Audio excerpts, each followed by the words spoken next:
సృష్టికే ప్రతి సృష్టి చేయబోతున్నారా? పిల్లల్ని కనేందుకు ఇకపై ఆడవాళ్లతో పని లేదా? పిల్లల్ని ఫ్యాక్టరీలో పుట్టించేస్తారా? ఇదంతా ఏఐ టెక్నాలజీతో సాధ్యమని చెప్తున్నారు. అసలు ఏఐ టెక్నాలజీ ఏంటి? పిల్లల్ని ఫ్యాక్టరీలో కనటం ఏంటి? ఆడవాళ్లతో పని లేకపోవటం ఏంటి? అసలు మనుషులతోనే పని లేదట. అసలు ఇదంతా ఏంటి? ప్రస్తుతం మనతో పాటు ఉన్నారు డాక్టర్ జయంతి రెడ్డి గారు, జేజే హాస్పిటల్ ఫౌండర్, చైర్మన్.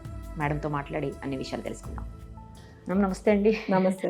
ఏంటి మేడం ఇది? పిల్లలు ఫ్యాక్టరీలో పుట్టడం ఏంటి? కోడి పిల్లల్ని తయారు చేసినట్టు తయారు చేసే వింటుంటేనే చాలా విచిత్రంగా అనిపిస్తుంది. పురిటి నొప్పులు పడే బాధ అవసరం లేదంట, అసలు మనుషులతోనే పని లేదంట. ఇంట్లోనే ఒక మెషిన్లో పెట్టుకొని పిల్లలతో వాళ్ళ ఎదుగుదలని 9 నెలల పాటు నవమాసాలు ఎట్లా మోసి కని పెంచుతామో అట్లా మోసే పని లేకుండా మిషన్లోనే అన్ని చూసుకుంటూ పెరుగుతారట పిల్లలు. అట్లయితే వాళ్ళు మనలాగే మనుషుల్లాగే ఉంటారా మేడం? వేరే రకంగా ఉంటారా? ఇప్పుడు మనం అది లాస్ట్ ప్రశ్న మనం తీసుకుందాము.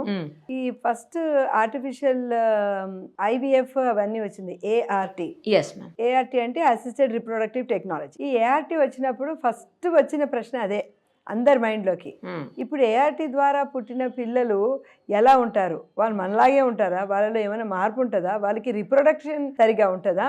ఇలాంటివన్నీ ఉండేనమాట మైండ్లో. సో ఫస్ట్ బేబీ పుట్టిన తర్వాత ఆ బేబీని ఫాలో అప్ చేసి ఆ బేబీకి మళ్ళీ పిల్లలు పుట్టడం అవన్నీ చూస్తున్నాం అనమాట. సో దానివల్ల మనకి ఏం అర్థమైందంటే IVF ద్వారా స్పెషల్గా ఏం లేదు, ఒక్క చిన్న % కంజెనిటల్ అనామలీస్ రావచ్చు.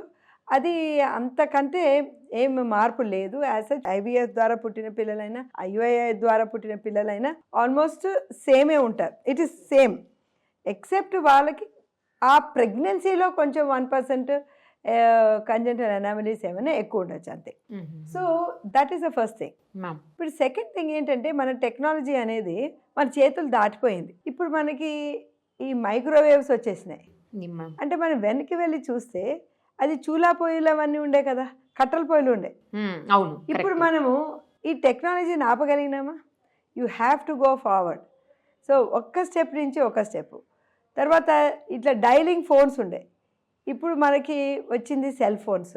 సో ఈ టెక్నాలజీ కూడా నెక్స్ట్ లెవెల్కి అది వెళ్ళిపోతుందన్నమాట. ఈ న్యూస్ గురించి మనం మాట్లాడదాం. ఈ న్యూస్లో ఏమొచ్చిందంటే ఇవి ఒక పాడ్ లాగా. పాడ్ అంటే మన బటర్ఫ్లై ఇది కొకూన్ ఉంటుంది చూడండి, ఆ కొకూన్ని పాడ్ అంటారు. ఈ బేబీ కూడా ఆ పాడ్లో పెరుగుతుంది అనమాట. సో దీని లోపల అది ఆర్టిఫిషియల్ ఇంటెలిజెన్స్ ద్వారా సర్టన్ మెంబ్రెయిన్స్ని ఇమిడ్చినారు. ఈ మెంబ్రెయిన్స్ ఈ బేబీకి బ్లడ్ సప్లై అన్ని న్యూట్రిషన్ అందించగలది. సో ఇది ఏం చేశారంటే some years ago, almost 5-6 years back, ఇది చిన్న కాఫ్ అంటే ఒక యానిమల్లో చేశారనమాట. సక్సెస్ అయింది. సో అందుకు వాళ్ళకి ఈ కాన్ఫిడెన్స్ ఉంది. కానీ విషయం ఏమొచ్చింది అంటే ఎథికల్గా ఇది ఓకేనా అంటే మనం ఇది చేయవచ్చా? ఇది చేస్తే మానవాళి ఎక్కడికి వెళ్ళిపోతుంది?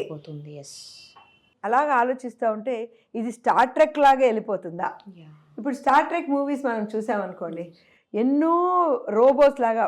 అంతవరకు ఎందుకు Star Trek? If you see even this robot 1, robot 2, అందులో కూడా మనం ఫ్యాక్టరీలో తయారు చేసినట్టు అదే సేమ్ టైప్ ఆఫ్ మనిషిని కూడా మనం తయారు చేయొచ్చు అనమాట. సో ఇది ఎక్కడికి వెళ్తుంది, మన కంట్రోల్లో ఉంటుందా లేదా అని చెప్పేసి అక్కడ ఇది ఒక బ్రేక్ పడింది ఈ ప్రోగ్రామ్కి. సో మీరు అన్నట్టు కొంతమందికి గర్భసంచి లేకుండా పుడతారు, కొంతమందికి పాపం ఏదో ఒక ప్రాబ్లం వచ్చి రుగ్మత వచ్చి ఆ గర్భసంచి తీసేయాల్సిన అవసరం ఉంటుంది. ఇంకొంతమందికి ఎలా ఉంటుందంటే గర్భసంచి ఉంటుంది కానీ అది ఫంక్షనలే ఉండదు, దానికి ఒక ఫంక్షనే ఉండదు అనమాట. అంటే చాలా చిన్నగా ఉంటుంది. సో దానివల్ల మనకి గర్భధారణ కాకపోవచ్చు. సో ఇలాంటి సిచ్యువేషన్స్ ఉండొచ్చు. అదే కాకుండా ఎన్నోసార్లు IVF కూడా ట్రై చేయొచ్చు, ట్రై చేసి ఫెయిల్ అయిన పరిస్థితి ఉండొచ్చు. అంటే ఈ అమ్మాయి యొక్క గర్భసంచి ఈ యొక్క ప్రెగ్నెన్సీకి సపోర్ట్ చేయటం లేదు. సో ఇలాంటి విషయాలు ఉన్నప్పుడు లేదా ఎక్స్ప్లెయిన్ ఇన్ఫర్టిలిటీ అన్నీ ఉంటుంది కానీ మనకి అర్థం కావటం లేదనమాట, ఎందుకు ఇలా జరుగుతుందా ఒక్కొక్కసారి అన్ఎక్స్ప్లెయిన్ ఇన్ఫర్టిలిటీ ఉంటుంది. సో ఇలాంటప్పుడు ఏమవుతుందంటే అప్పుడు సరోగసీకి వెళ్తారు. సరోగసీ అంటే ఇంకొక స్త్రీ యొక్క గర్భంలో ఈ ఎంబ్రియోని తీసుకుపోయి మనం ఇమిడ్చాలి. సో సేమ్ థింగ్ ఏమవుతుందంటే ఈ యొక్క సిచ్యువేషన్లో ఐవీఎఫ్ అవన్నీ బయట జరుగుతుంది, కానీ ఆ ఎంబ్రియో స్టేజ్లో వెళ్ళి ఆ యొక్క పాడ్లో ఉంచుతారు. ఈ ఆర్టిఫిషియల్ ఇంటెలిజెన్స్ వచ్చిన తర్వాత ఈ పాడ్లో ఆ యొక్క పిండంకి అవసరమైన అన్ని న్యూట్రిషన్ కూడా వాళ్ళు అందించగలరు. సో టెక్నాలజీ వైస్ మనకు ఉన్నది, అది చెయ్యగలరు, కానీ ఎథికల్ ఇష్యూ వచ్చింది. ఇది మనం చెయ్యొచ్చా, చేస్తే ఏమైపోతుంది? ఎందుకంటే ఇప్పుడు మనము ఈ ఐవీఎఫ్, ఈ సరోగసీ ఇవన్నీ లా రాకముందు అది కొంతమంది దాన్ని దురుపయోగం చేసిన సందర్భాలు ఉన్నాయి. ఇప్పుడు మనం ఒక ఆటం బాంబే తీసుకున్నాం, దాని అణుశక్తితో మనం ఎలక్ట్రిసిటీని జనరేట్ చేయొచ్చు. అదే శక్తితో మనము మొత్తం మానవ జాతినే మనం నిర్మూలించేసాం. సో ఇది ఒక చాలా పవర్ఫుల్ టూల్ మన హ్యాండ్లోకి వచ్చింది.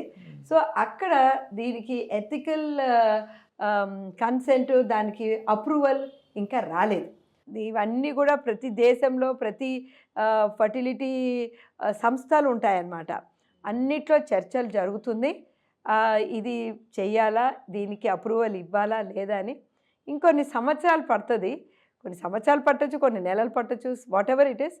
బట్ ఇవన్నీ కూడా సాధక బాధకాలు అన్నీ కూడా చర్చించి ఏది కరెక్టో, ఎంత లిమిట్లో మనం చేయగలమో, ఇవన్నీ రెగ్యులేషన్స్ ఉండాలి.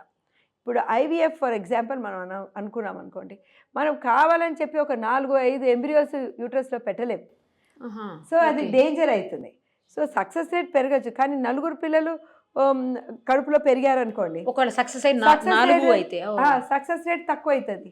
ఒక్క బేబీ గర్భసంచిలో పెరిగినప్పుడు, ట్విన్స్ పెరిగినప్పుడు, అదే ట్రిప్లెట్స్, క్వాడ్రుప్లెట్స్ పెరిగినప్పుడు దాని యొక్క కాంప్లికేషన్స్, దాని యొక్క సక్సెస్ రేట్ డిఫరెంట్ ఉంటుంది. ఇది ఉన్నది అట్లా అనేసి కొంచెం ఆశాజనకంగా ఉన్నది, అంతేకాని ఇంతవరకు ఒక బేబీ దాంట్లో నుంచి రాలేదు. ఎందుకంటే దానికి అప్రూవల్ రాలేదు. Okay madam.